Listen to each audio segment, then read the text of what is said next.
Well, good morning, everybody. Welcome back once again to Transwest Truck Trailer RV. My name's Mark. I'm going to be showing you a used Pleasure-way today, and I don't know if you can see it, but it is November 1st, and we are getting our first taste of snow. Winter has hit Colorado, and it is chilly. What I'm going to show you today is a 2014 Pleasure-way. Stock number on this unit is 5U211662, and as I go around this coach, I'm going to point out some of the things that I really like, and I'm going to call it old technology, but it's not really old.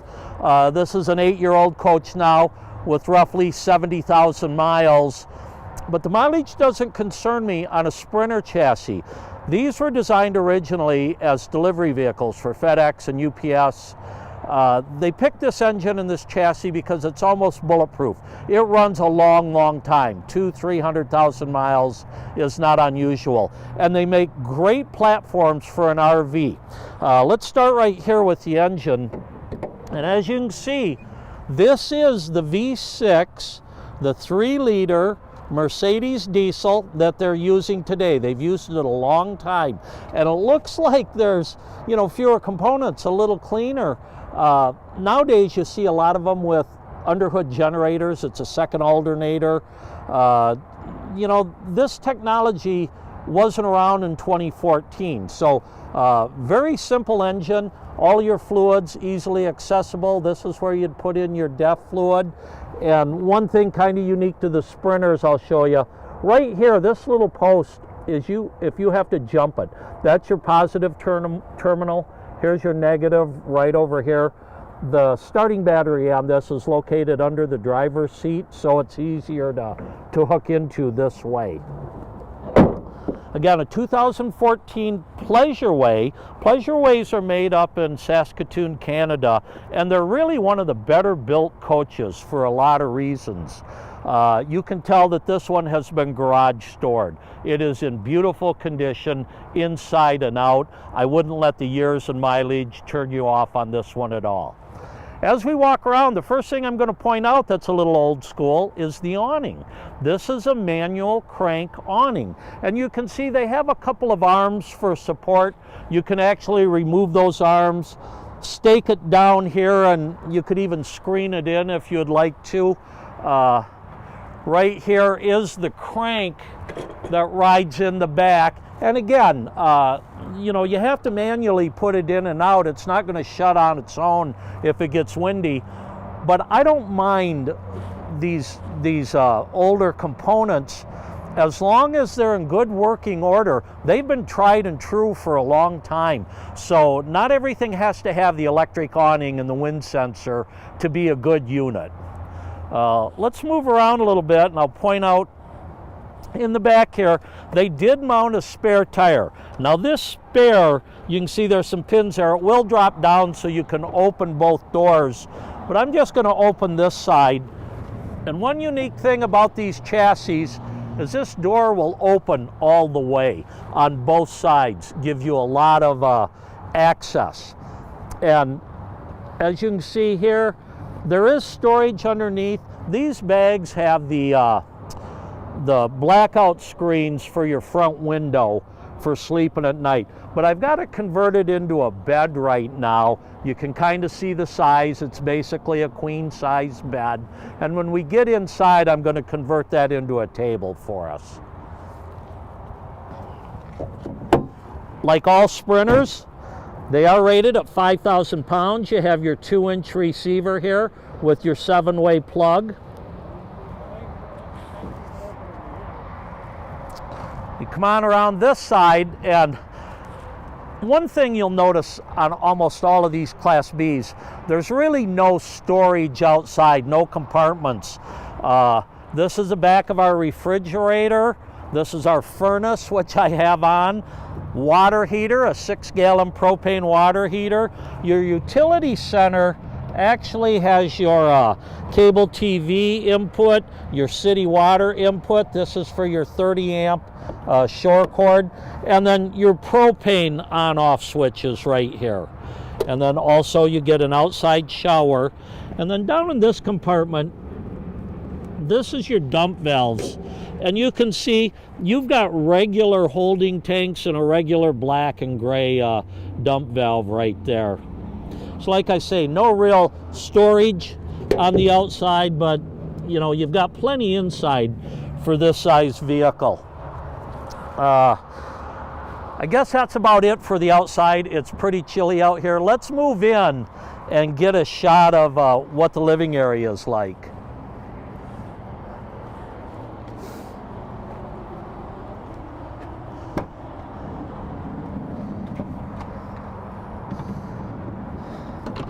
I'm going to let you go in first and get a little overview of the floor plan.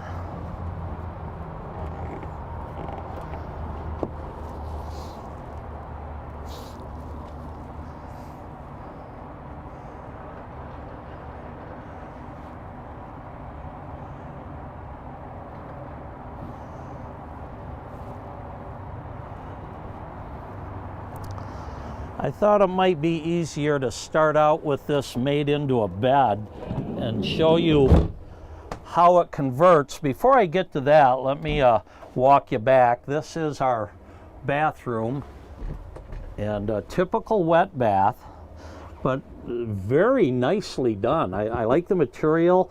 You do have real Corian countertops. Like all wet baths, you're kind of, you know, standing in one drain basin for your toilet, shower, and sink. But there's ample room in here for most people to get in and take a shower. Oops. Also, over on this side, we do have a little bit of a wardrobe closet. And there's our tables. I'll be setting those up in a few minutes. One nice thing about this floor plan is you get a larger refrigerator. Typically that's the case in these Sprinters when you don't have the third or the fourth bucket seat behind the driver and passenger. It gives you more room for your kitchen, larger refrigerators, bigger wardrobe areas, and then this also is a convection microwave. Why don't we back up a little bit again and I'll go over the kitchen. First of all, real Corian. It's even got the sticker here. Like I say, Pleasure-way is a quality builder. I love the way they do their kitchen in these Class B vans. And by the way, just for your information, there's typically three size Sprinter vans, a 19-foot, a 21, and a 23 is how they come from Mercedes. This happens to be on the 21-foot chassis, so it's about 22 feet overall, bumper to bumper. It does give you some nice storage drawers here. You get three of them. And then down here you have some storage underneath, maybe for pots and pans or bigger items.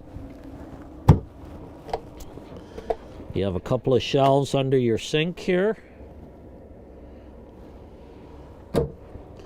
By the way, this is a standard for the time propane water heater or propane furnace. I turned it on about 10 minutes ago and it's already warm in here. This is a small coach with a great heater. It's quiet. Again, old school technology. Same with up here, you have a propane generator. Here is your monitor panels, your water heater switch, and these are your light switch. So nothing fancy about it, but these work every time. They never break down. There's a lot to be said for that. We do have a small undermount stainless steel sink here. Nice fixture too. We already saw the shelves under your sink. We have a couple more shelves over here, and that's the rack and the tray for your microwave. And then a 2-burner propane stove. This is plenty for making your breakfast, for making meals. You don't need anything bigger than this. Another thing I'll point out, the curtains may be a little bit old-fashioned, but you know, they're functional. They'll black out, you know, the outside when you're going to bed at night. You don't have the roller shades, you don't have the electric shades, but everything's still in really good shape here. Now, this bed, and I'll hop back here just to give you an idea. There's enough room for somebody 6 foot tall to lay down in here. And if you notice, when the bed's down, the back of the cushion goes all the way to the back door. If you were on the longer chassis, the 23, you'd have another foot or foot and a half storage back there. But this is a pretty common bed. And with a push of a button, I'm going to convert this up to a couch. And you see you've got two seat belts with shoulder harnesses back there. So if you have children that are in car seats, you've got a place for them. Once that is up,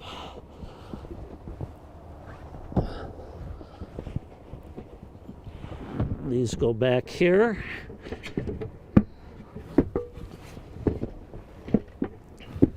A couple of nice boards that actually go in this closet. So let me get these tucked in.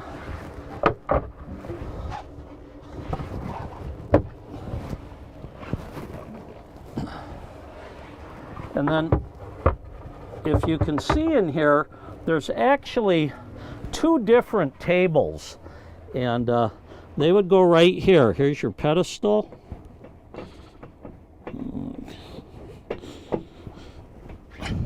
Spin that in, and I'm just going to put up the cocktail table for now.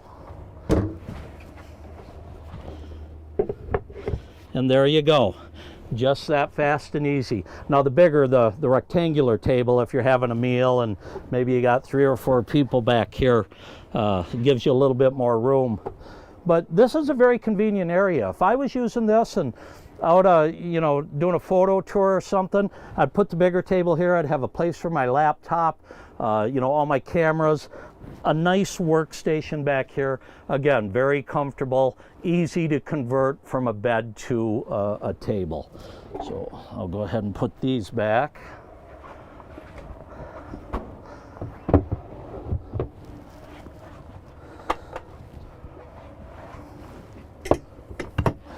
And then, I don't know if you got a good shot of this, but on top of the tables, you do have a place to hang clothes. So it's a pretty good sized wardrobe area. You do have a little bit more storage back here, not a lot, but under here you can access, again, those are your blinds for the front windshield at night. And there's, more storage under this seat. This is actually where your battery disconnect is. If you don't know where to find that, you might look a long time.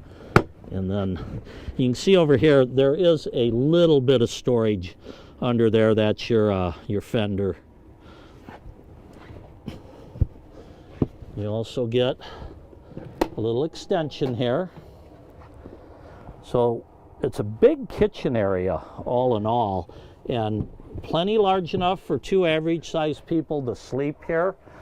When we look at our cupboards, this is where these units have more storage than you might imagine. You have all your manuals, owner's manuals and warranties and so forth. Over here, a couple more cabinets. What really makes these Sprinter chassis nice on the inside is this compartment. This goes all the way across. That's a very large storage compartment. And then we do have another fairly large one here.